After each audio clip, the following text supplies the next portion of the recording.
Perjuangan pilu Zaskia Atia Meka, ketika putranya masuk rumah sakit. Kabar pilu dirasakan keluarga kecil Zaskia Atia Meka ketika mengetahui anaknya, Kaba harus dilarikan ke rumah sakit. Anak Zaskia Atia Meka, Bayi Kaba harus dirawat di rumah sakit sebab menderita penyakit pneumonia. Kondisi kritis yang dialami Kaba sempat membuat istri Hanung Bramantyo, Zaskia Atia Meka kelabakan.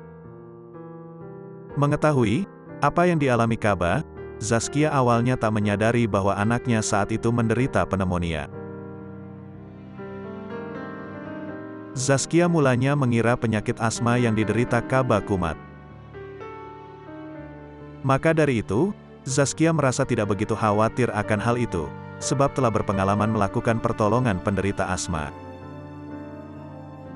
Zaskia saat itu merasa santai menangani penyakit yang diderita Kaba. Istri Hanung Bramantyo tersebut memberikan pertolongan asma kepada Kaba. Tak seperti biasanya, pertolongan yang diberikan Zaskia pada Kaba tak berhasil. Aksi pertolongannya gagal, Zaskia mulai panik seketika. Dengan perasaan panik dan khawatir, Zaskia membawa anaknya ke rumah sakit terdekat. Anak dari Zaskia Atia Meka tersebut berada di 86. Hal itu tentu membuat sang ibu semakin khawatir. Bahkan saturasi terus drop sampai di 86, lanjut Zaskia.